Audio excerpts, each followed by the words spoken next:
It is so wonderful to be with you here today.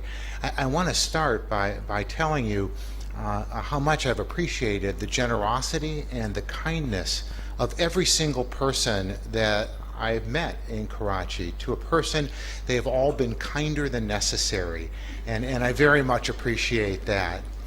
I also wanted to take a minute to thank Shaheen and her family and the board of directors and the staff of Recovery House, who are pioneers doing something here that's really extraordinary. I think we owe them all a big round of applause.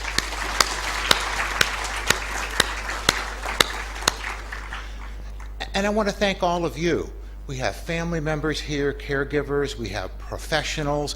It is the mental health system of the future, and this is an important conference. I hope that 5 years from now, 10 years from now, when you're sitting at the 6th or the 10th or the 12th annual conference for psychiatric rehabilitation, you will be able to look back and say, I was there when something very important started in Karachi, and I've been a part of it. So I thank you all for being here today.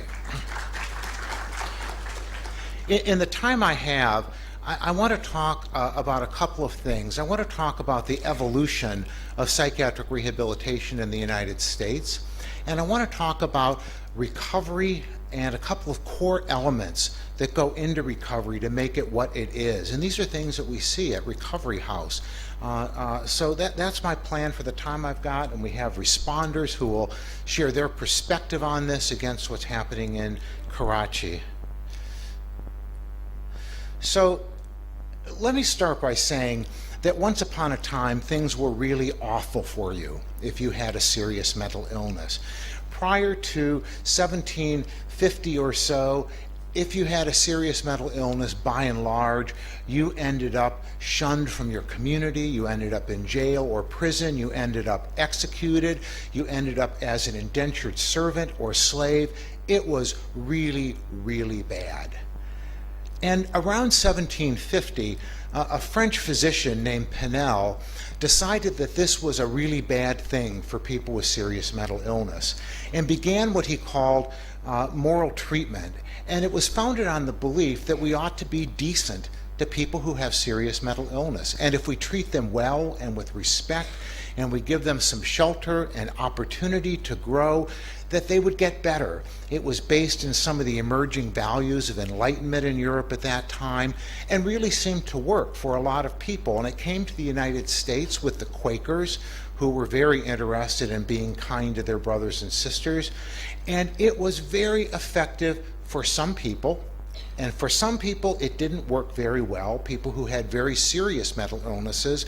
And for those people, they still ended up in really terrible circumstances. And those terrible circumstances resulted in the middle of the 19th century with a political and policy movement in the United States called the Asylum Movement. A woman named Dorothea Dix, who was very troubled at the terrible way in which people with serious mental illness were treated, lobbied the government to build really good hospitals for people so that they could be treated well and decently. And that worked really well for some people.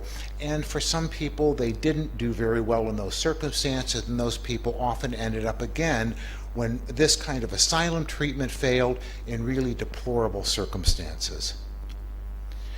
The mental hygiene movement at the beginning of the 20th century was kind of a prevention movement.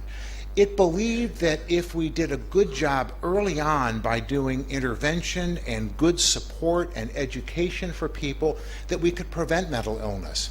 And if mental illness had occurred, if we did these same things, maybe we could cure that mental illness. And it actually worked for lots of people. And it didn't work for lots of other people. And if it didn't work for you, again, you ended up in pretty terrible circumstances, just like you had for the last 100, 200, 300 years before.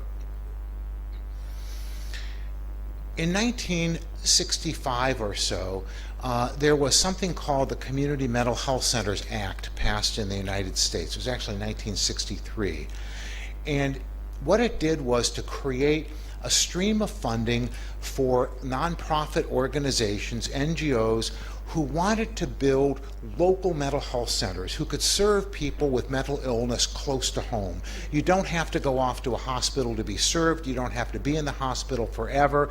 You don't have to be in terrible circumstances. You can be close to home and we'll offer you treatment. And maybe we can cure your mental illness. And it worked really, really well for a lot of people. And for some people, particularly people with the most serious mental illnesses, it didn't work so well, and when it didn't work, they still ended up for very long stays in terrible circumstances in state hospitals. It was not good. So what do all of those movements have in common? Well, all of them were well-intentioned and based in good values, but all of them failed to achieve their goals. All of them were professionally managed by professional staff. All of them focused on providing services in special places, and most important, all of them focused on, we're going to try to cure mental illness. And that worked for some people.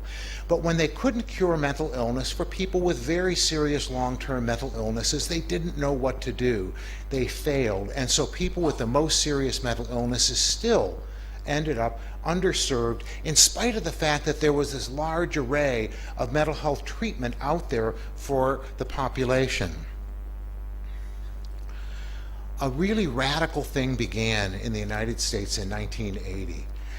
What we began to do was to focus on serious mental illness as a disability. Right? We can't cure schizophrenia. We don't know how to fix on a permanent basis very serious mental illnesses. And if we can't cure it, what should we do?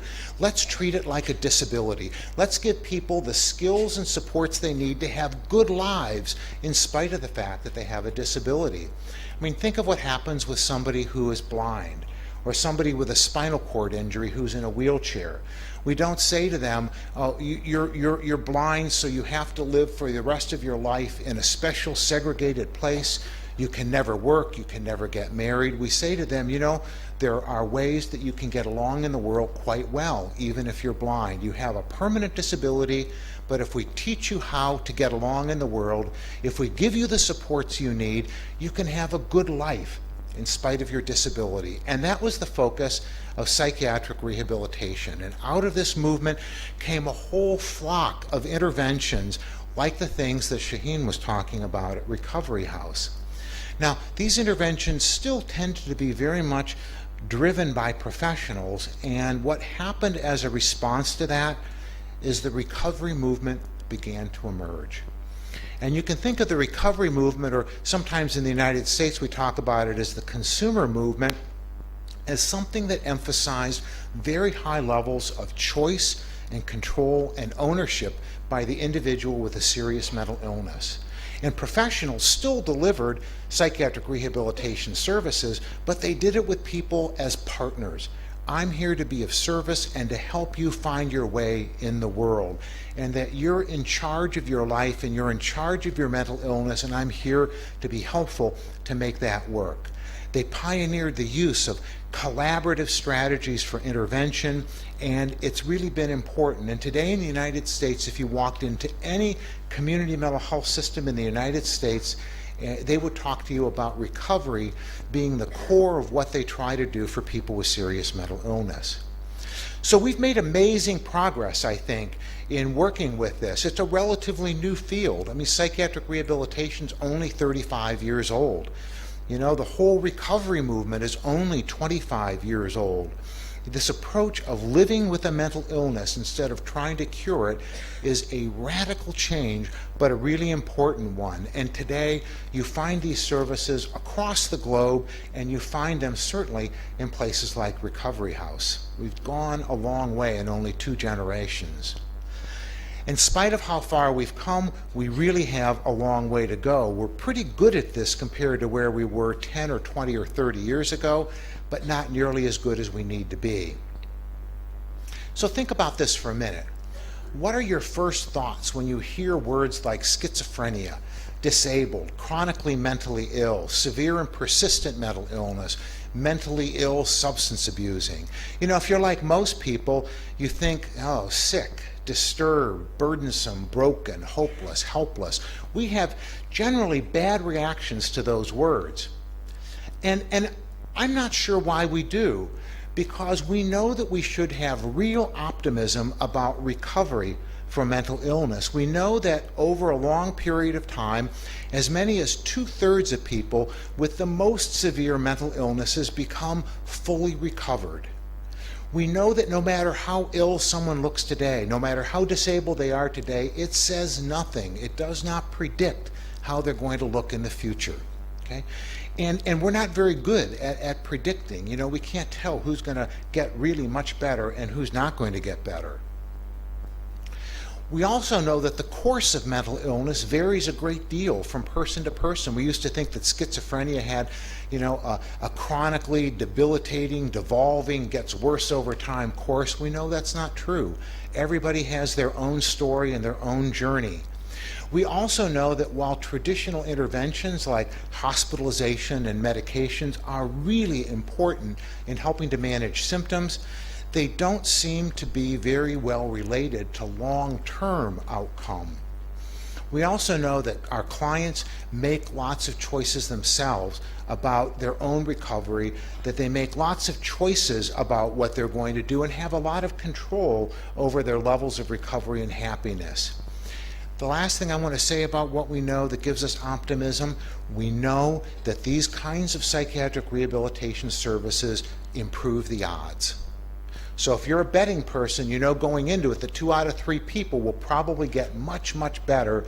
And we know that if we do the right thing, we're going to get odds that are even better than 2 out of 3. In medicine, for chronic debilitating illness, those are pretty good odds. So we should have a really high level of optimism. People can and do get better. We can't predict who it's going to be, so we need to do our best for everyone. People can have a lot of control over their own illness, so we need to partner with them. The work that we do in psychiatric rehabilitation supports recovery, and we should have realistic hope of recovery for every single person that we see. We need to do our best because it's realistic to say if we do good work with you, no matter how ill you are today, there are really good odds that you will do well tomorrow. So that's the important transition in this. So why is it that we know these things from the research? And this is well-established research right now based on 8 or 10 very, very good long-term studies of the course of mental illness. So we know a lot about this, so why is it that we still have so many negative reactions to words like serious mental illness or schizophrenia? Well, we know that serious mental illness is not a good thing, although today there are lots of things that you could have that would be worse.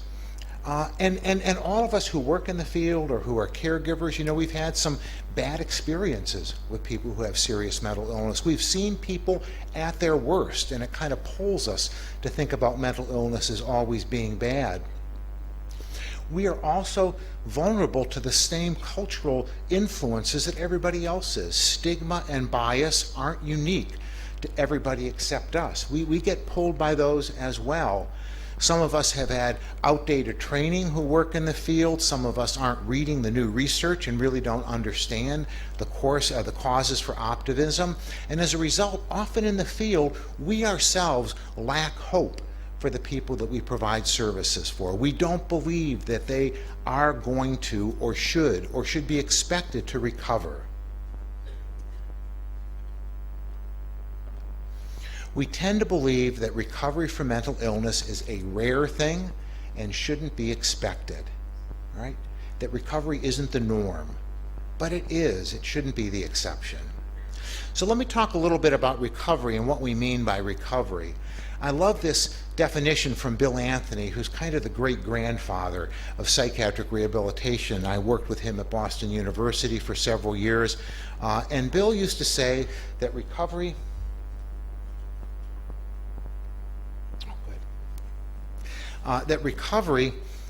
is a process of reclaiming one's life after the catastrophe of mental illness.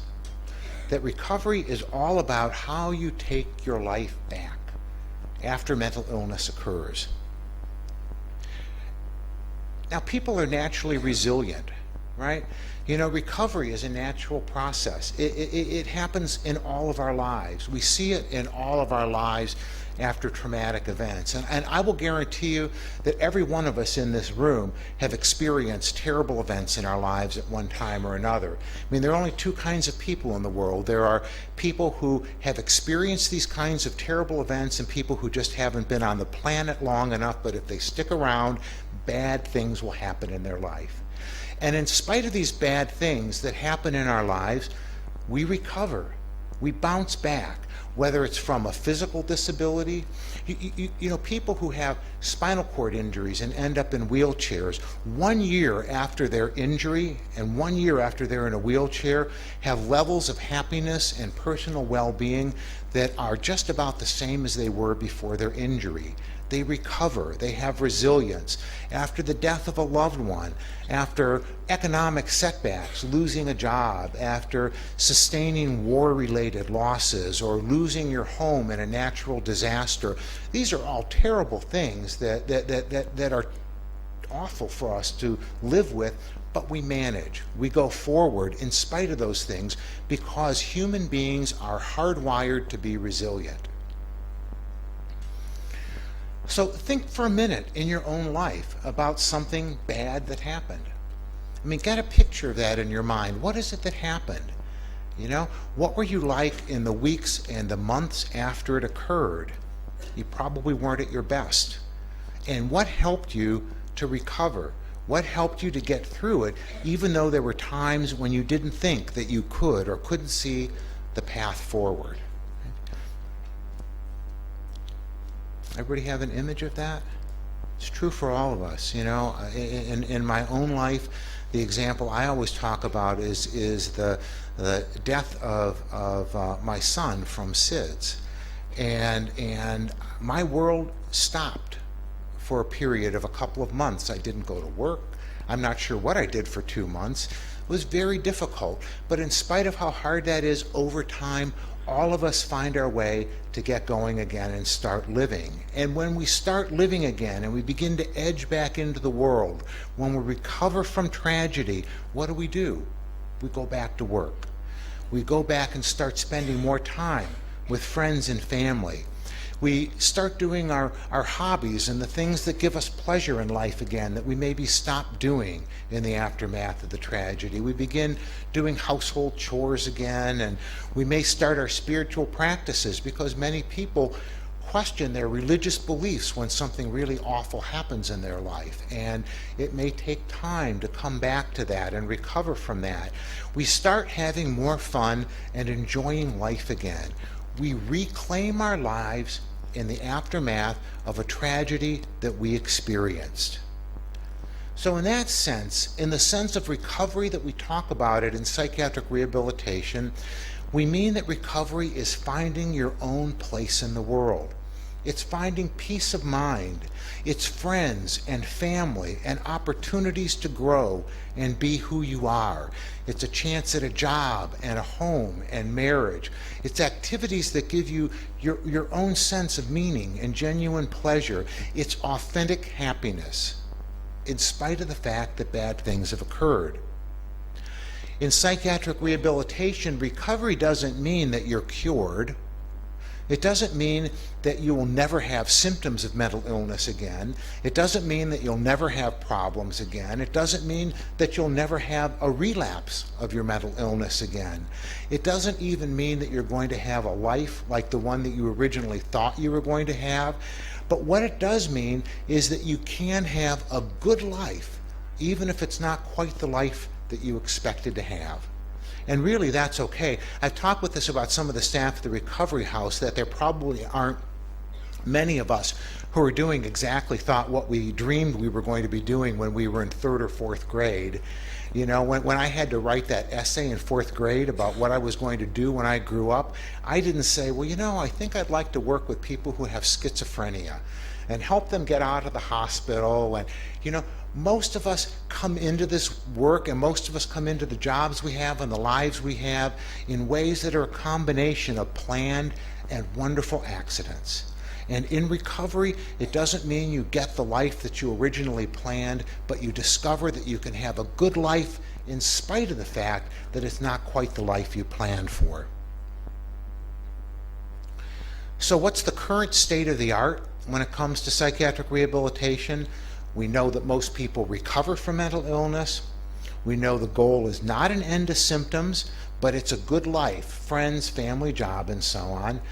We have lots of evidence that these services improve the odds of those kinds of things, and we know that partnership, that really close relationship in a very special way between the client who has the mental illness and the staff is essential to it. That's where the magic occurs. So these are the things that are the current state of the art.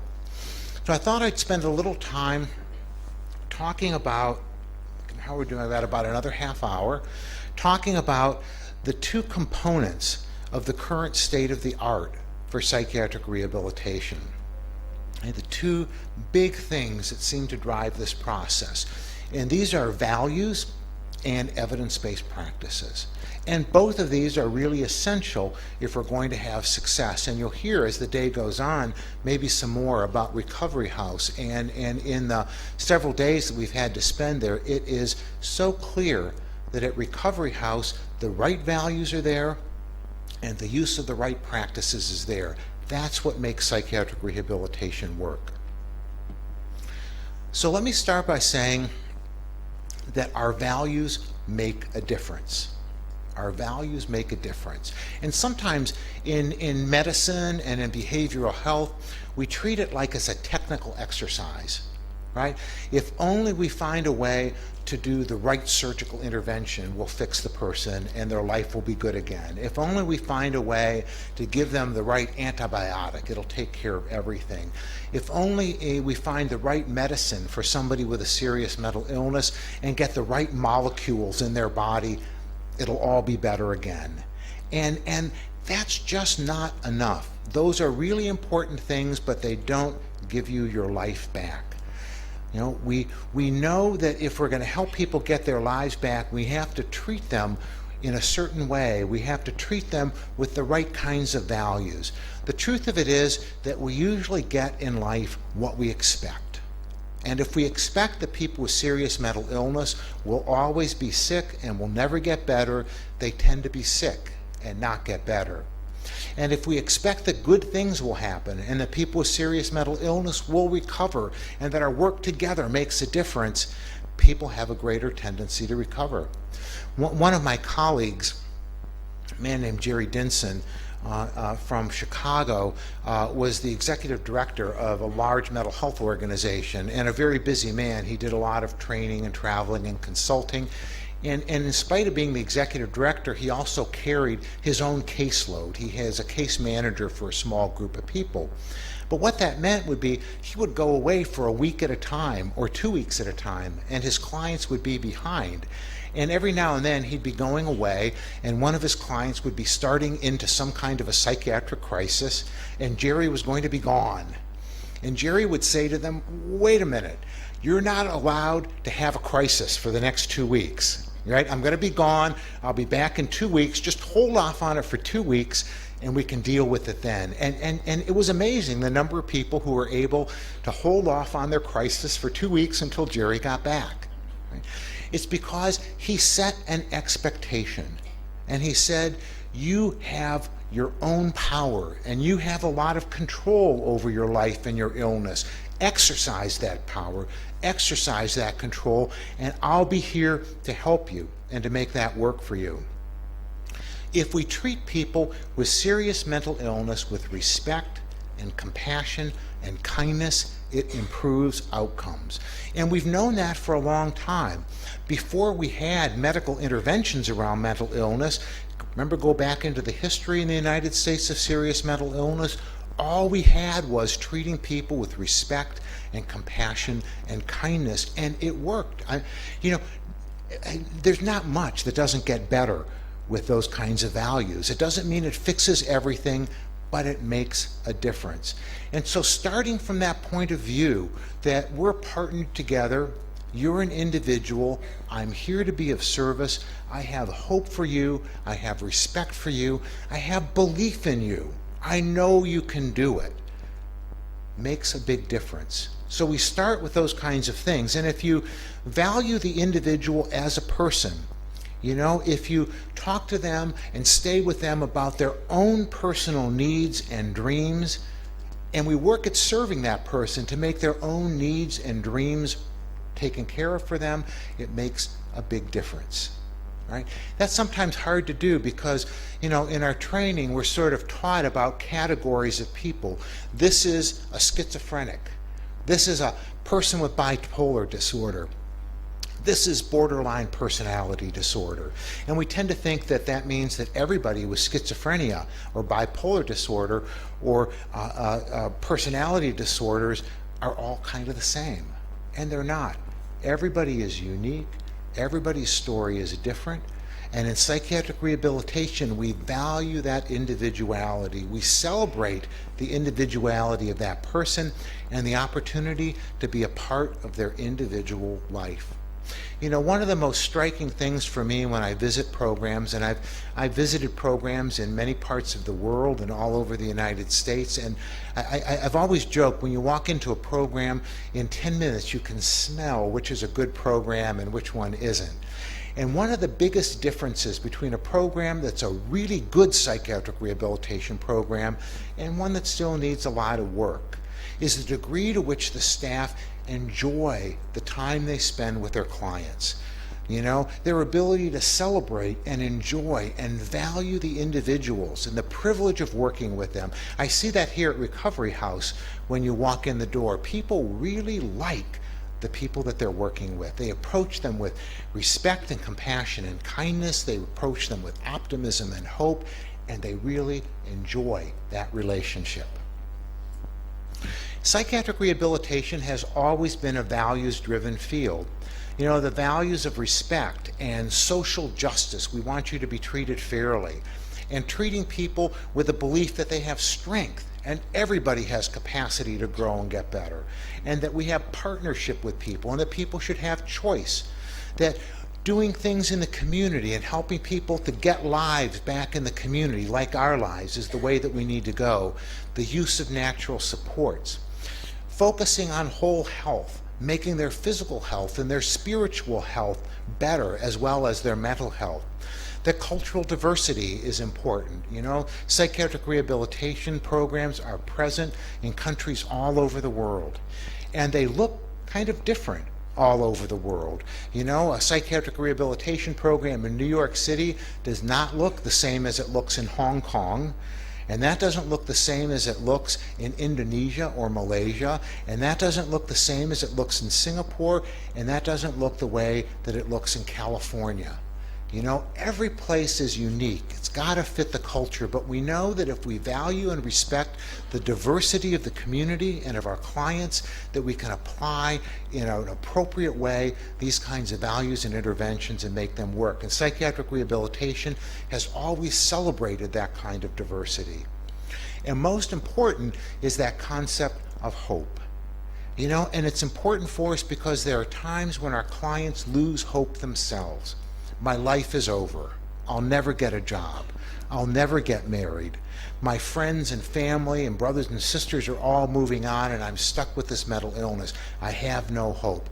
Sometimes when people are like that, we need to be the ones to carry hope for them and to keep hope alive for them until they've recovered enough that they can take that back themselves. But hope is really essential as a value in psychiatric rehabilitation. And you have to remember that, you know, when we started this business, we didn't know much about doing this work. I'm old enough now that I can say, you know, I've done this for more than 40 years at this point. And the first jobs I ever had in this program, we knew nothing about doing this work. We knew nothing about psychiatric rehabilitation and recovery. All we knew is that we had clients that we really appreciated and that we knew deserved better. All we had were those kinds of values, to treat them well and to try to make this work. And it made a big difference. It helped to carry the field while we developed better intervention technology. And the intervention technology in psychiatric rehabilitation is very much evidence-based medicine. We know that evidence-based practices improve outcomes, that good values serve as a fundamental foundation, that these kinds of good values and treating people well and good interpersonal skills may account for as much as 2/3 of the difference in outcomes for people. They're really important. But in many ways in psychiatric rehabilitation, we've discovered that that's not enough. It's hard for us just on the basis of values to consistently deliver outcomes that are the same from person to person and place to place, because we don't have a standard way of practicing those values.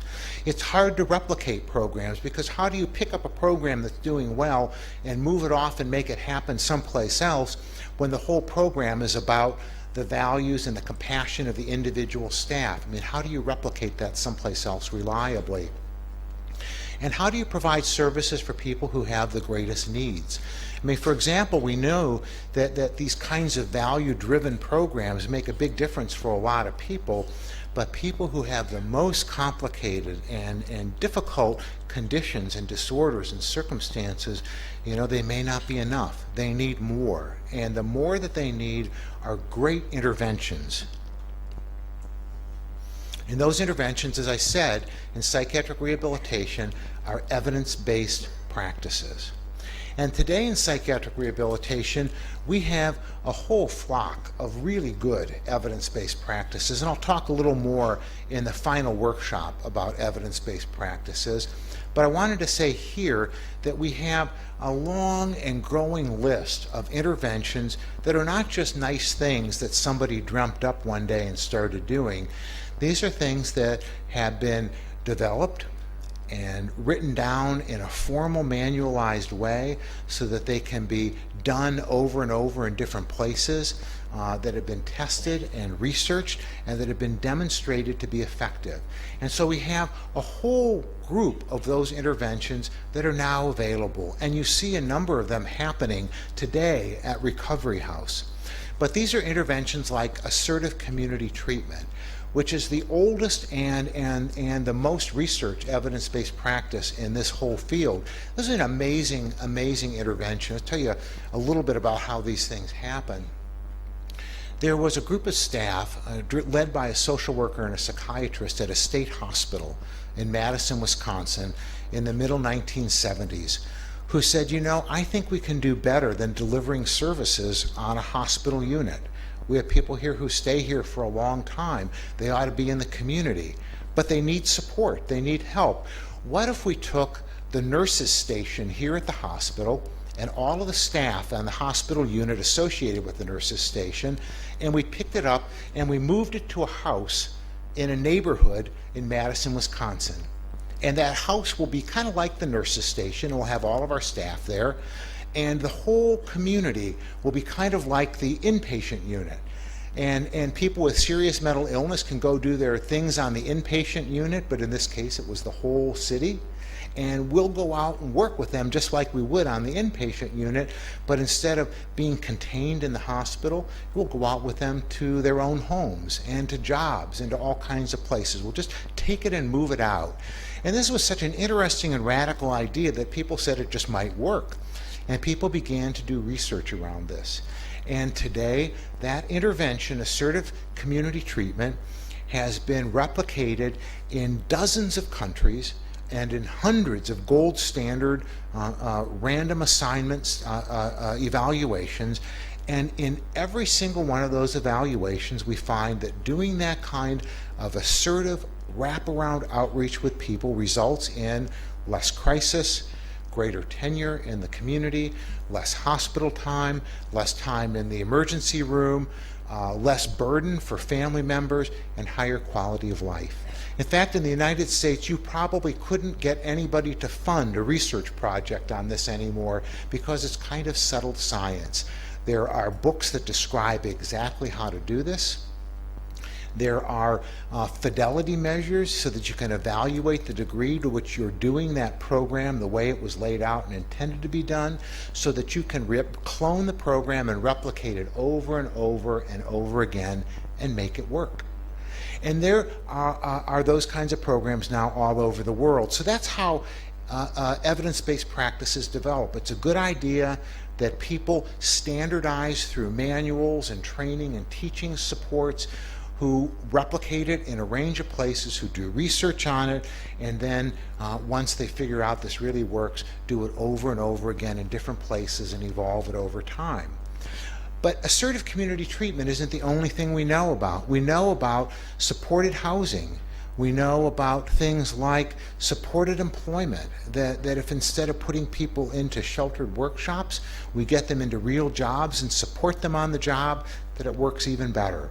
And we've got these same kinds of structures for teaching and replicating these programs.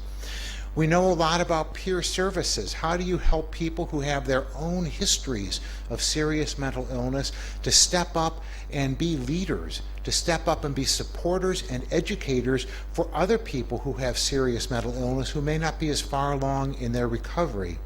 I mean, in substance abuse treatment, like in alcoholism, we've known for a long time that 12-step groups led by peers, people who have recovered or in recovery from alcoholism, make a big difference in supporting people who are trying to get sober.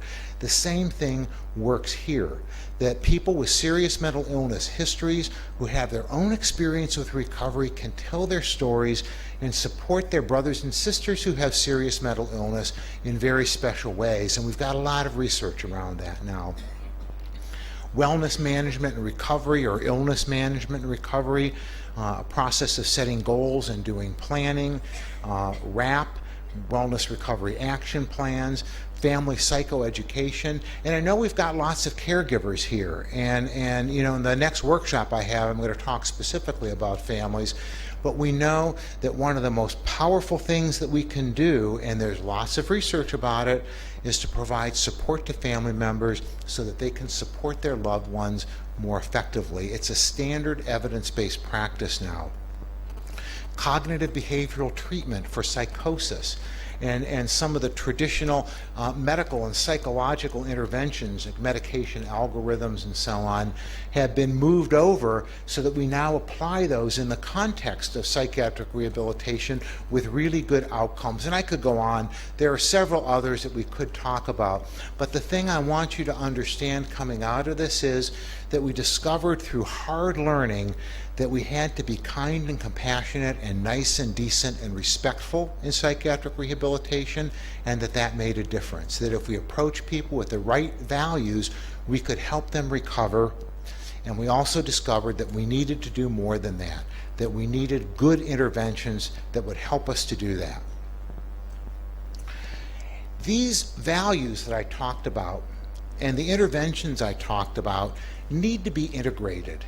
It can't be that you just have good values and then someplace over on the side there are people who are trying to, in a very technical and cold way, do the intervention. That doesn't work. You know, you've got to be able to blend them together. All of the evidence-based practices that I talk about in the manuals that you would use to learn how to do them talk about the importance of values, talk about the importance of building relationships that respect and value the client. So they serve as the foundation for the more technical evidence-based practices and things that some of you who work in psychology or other kinds of therapy programs will recognize, I think, immediately, that things like motivational interviewing as a strategy for engaging people and encouraging them to take the next step are really critical. You know, all of those things that we've learned about how to build good relationships and get people to work with us apply here. Those are fundamental and foundational. But if we do those kinds of things and we pair them with things like evidence-based practice, we get much better value. We get much more effectiveness. We get much better outcomes for people with serious mental illness. Okay. So where are we with this? We've gotten a whole lot better at providing services to people with more complicated disorders. So when I started doing this work in the early 80s, late 70s, there were people that we just didn't think that we could work with at that point because they had, in addition to their mental illness, a substance abuse disorder. In addition to their mental illness, they had serious medical conditions. or because they had histories of violence and had been in prison or jail multiple times. And we just didn't think we could do that, because remember, all we had was being nice to people, right? And that carried us a long way, but there are some very complicated conditions where you got to know how to do more than that, and we didn't at that point. But today we do, and the result of that is that we know a lot about how to serve people who have very complicated conditions. So for example, in my own organization in Kentucky, we've just launched a program called the Living Room. And the Living Room is designed as a program so that police can take people who have mental illness or addictions directly to that location rather than taking them to jail. So you have somebody who is grabbed by the police for a minor crime. Maybe they were disturbing the peace, maybe they were shoplifting, maybe they were trespassing. You know, these are things that, at least in the United States, police have a lot of discretion about whether they arrest the person and take them to jail, or whether they essentially let them off with a warning and try to work it out without arresting the person. And if it's historically, if it's been somebody with a serious mental illness, they've arrested the person because they didn't want to leave this person with a mental illness who's doing minor crimes out on the street without supports, and they would often end up in jail. And today in the United States, we are the world leader at locking people up. There are more people per capita incarcerated in the United States than in any other country in the world. You know, you might not realize that, but it's true. And a large percentage of those individuals are there primarily because they have serious mental illnesses.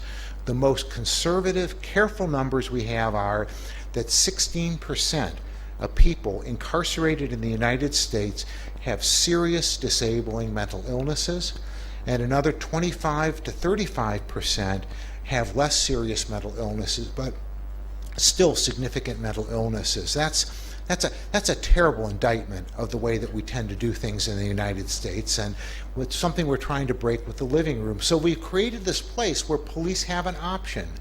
You know, you shoplifted $5 worth of hair care products so that you could sell them and get something to eat. I'm not going to take you to jail because it's clear you have a serious mental illness and you need help. I'm going to take you to this program that my company runs now called the Living Room. The police can drop them off in as little as 2 minutes, because we time it. We want the police to not be stuck there trying to hand the person off for hours at a time. We want them to be able to let us have the person and have the person leave. The person comes in and we say, "Welcome. You're our guest. We're so happy to see you here. Come on in, have a seat. Can we get you something to drink?" We treat them like a guest in our living room.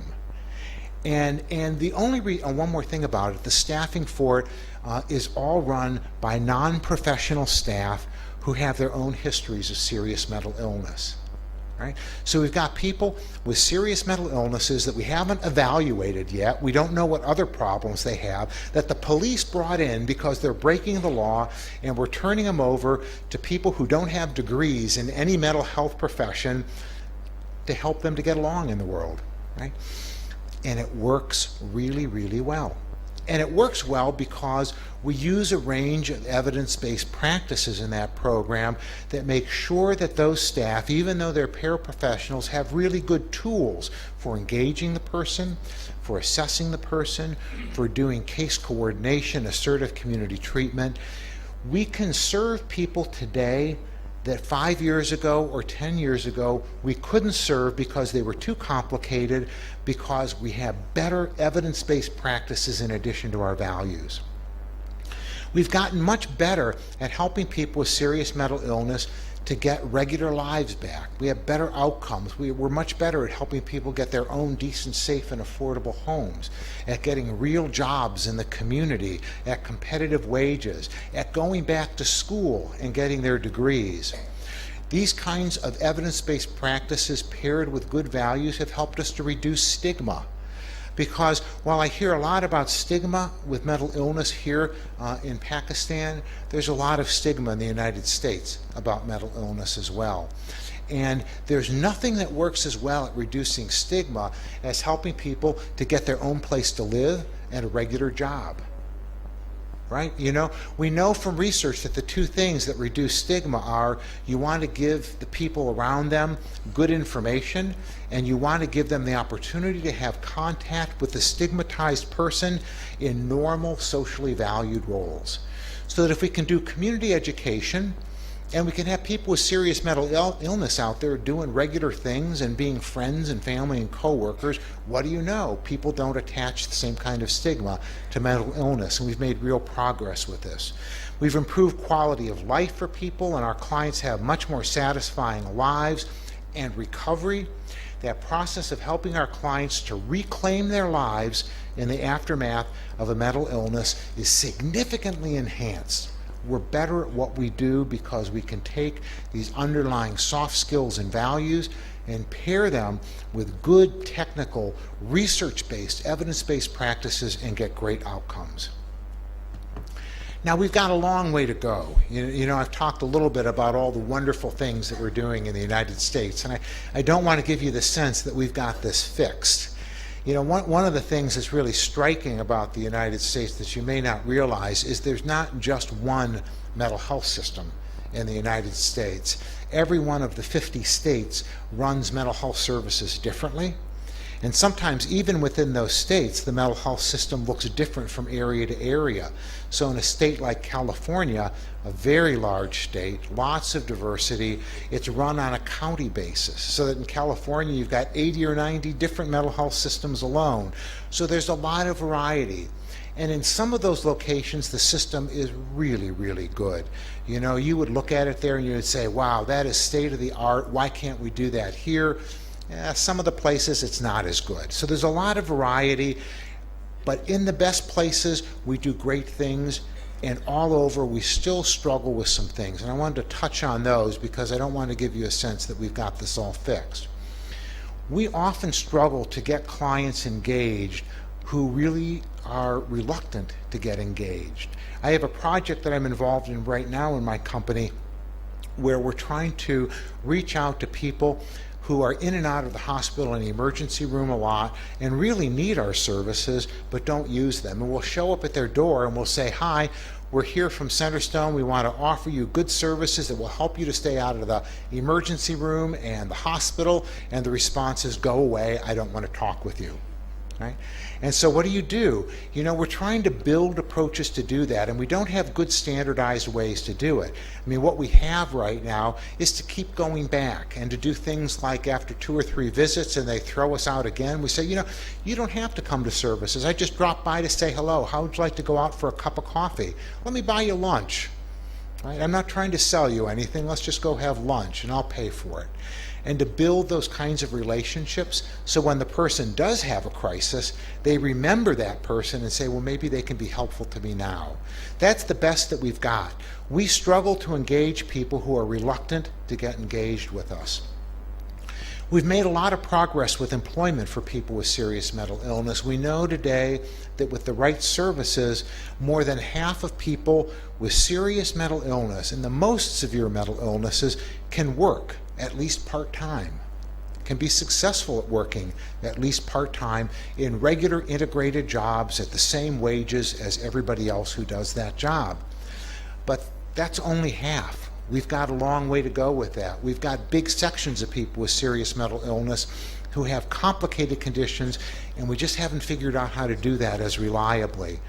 We still have too many people in the United States who are homeless as a result of their mental illness. And how do we get them off the street and into treatment?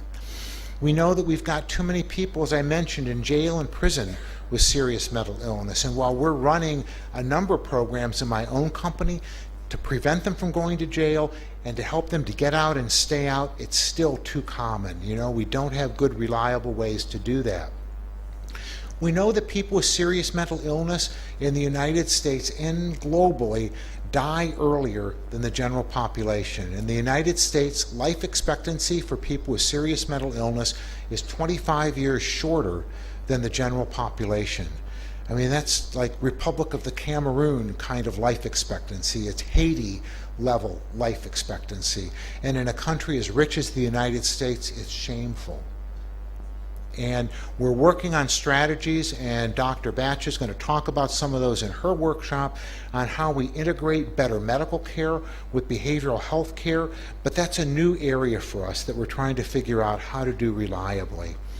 And we know that too many families, too many caregivers who have a loved one with serious mental illness still struggle to support that loved one. We haven't figured out how to build systems of care that wrap around the family and support them in their efforts to do caregiving in a reliable way. We've come a long way in the last 10, 20, 50 years, but we have a long way to go. And while that's frustrating sometimes, I always think about it as the distance that we've come, and I think about the impact of what we're doing now, not on these clients we're serving today and that we failed to serve. I'm thinking about the impact of the learning and the experience today on the next generation. And that's what I see here in Karachi as we work with Recovery House. They're very sensitive to this being not just about how do we serve people today, and not just sensitive to there's some people we can't serve, and I'm frustrated with that. They're thinking about the learning and the building and the impact of the work that they're doing today on the next generation. And that's what we're trying to do here. We have a long way to go, but we're getting there. So my hope for you and your work here in Karachi, because I know we've got a wonderful combination of people who are academics and teaching the next generation of practitioners. We have people from hospitals and community behavioral health programs. We have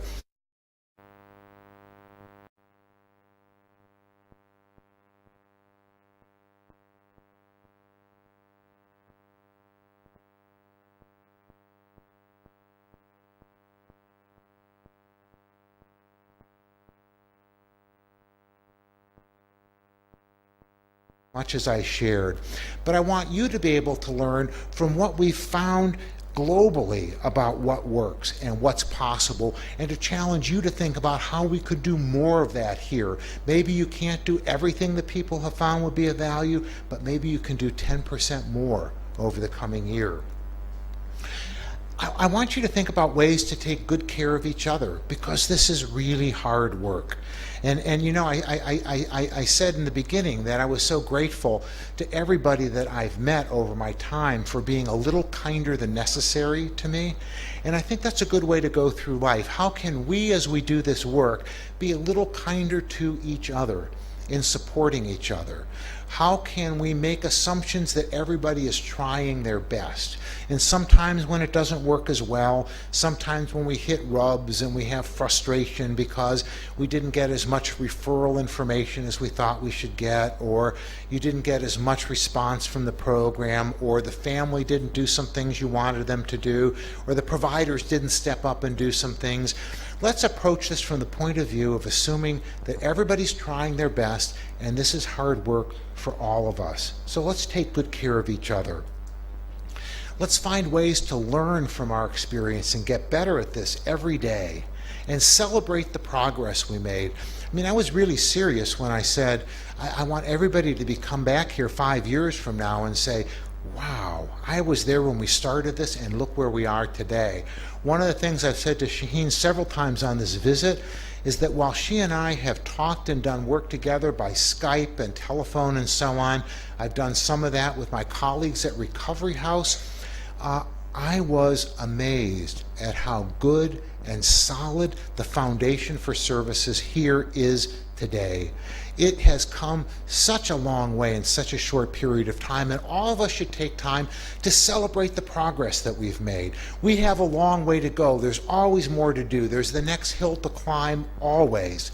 But we want to make sure that we make time to say, we've really done good work so far. Let's take good care of each other, celebrate that, and move on to the next part. And the last part is, I hope that this conference and this day that we all spend together helps you to love your work. You know, there's a there's I don't know whether they sell it here, but there's an ice cream brand in the United States called Ben and Jerry's that was started by a couple of very interesting men from Vermont who were kind of recovering hippies who kind of fell into this business. And they have a very different attitude about business. And, you know, I love them, and I've been up to the factory and their headquarters several times. And one of the things that they say a lot, they used to have bumper stickers that said this: if it's not fun, why do it? And that doesn't mean that every single minute of every day has to be fun, but on balance, if you're not having fun doing the work, if you don't love the work that you're doing, you're not going to do it in the long term. We have to find ways to love the work that we do, to love our clients, to enjoy and celebrate the opportunities that we have to work with each other and to work with our clients. And I hope this conference gives you a chance to meet someone new and to help them to love their work. I hope that you get to spend time with colleagues that you see in other circumstances and celebrate the progress that you've made together. I hope you meet family members and caregivers that you've never met before and share ideas about the work and how to do it and how to enjoy it more. It's really important.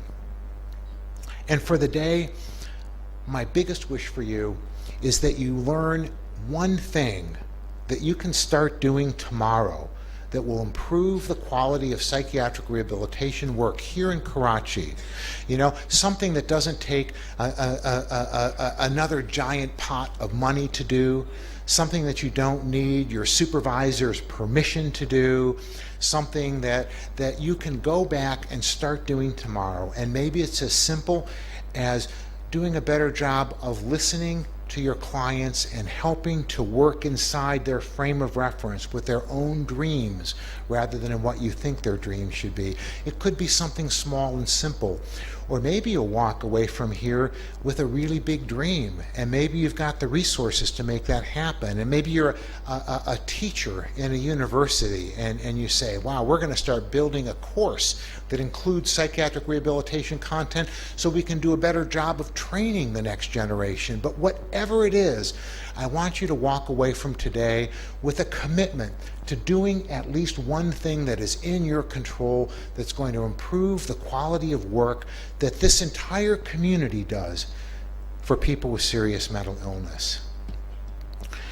I was at a conference in Edinburgh several years ago, and it was an assembly of mental health service providers from all over the English-speaking world. So there were people there from Australia, and New Zealand, and Canada, and Scotland, and Ireland, and Great Britain, and we were all sitting around at a conference on evidence-based practices and at a meeting on evidence-based practices. And what was striking to me was that every person, no matter what country they were in, had a story about why it was hard for them to do better evidence-based practices in their community. You know, it was like the words were a little different, but the music was the same every place across the globe. And after this complaining had been going on for 10 or 15 minutes, one of our hosts from Edinburgh stood up and said, with his wonderful Scottish burr that I wish I could imitate, but I'm not even going to try, stood up and said, yeah, you know, all of that is true, but you know, this isn't about waiting for the storm to pass. It's about learning to dance in the rain. We can't wait for things to get better for us to do better. Things will get better as we do better.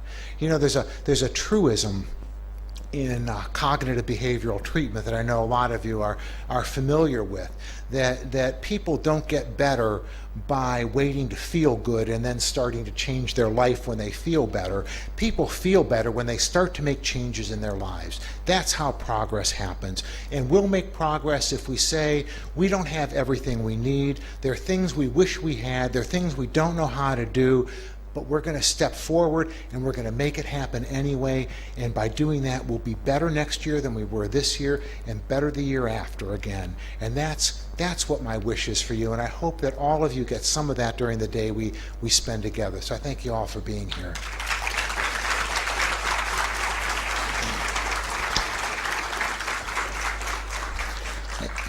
And with that, let me invite my esteemed colleagues up here to make comments, because, you know, what do I know about Karachi, right? And I've been here for 4 days. And so we thought it was really important for you to have colleagues here that you see and work with every day who could talk about some of what I've said and think about what makes sense and what doesn't make sense. And I'll tell you something else about the course of the day. If we're talking in a break sometime and there are things I've said that you think are just ridiculous, you should not be afraid to say, well, that might be okay where you are, but you have no idea why that can't happen in Pakistan. Let me tell you how tough it is here. Challenge me. Let's have a conversation about it. I don't mind disagreement. So I thought it was important that we have folks up who could do some reaction to that. I hope some parts of what I said made sense, and I hope there's some parts that they say maybe it doesn't make so much sense, and we'll all learn together about it.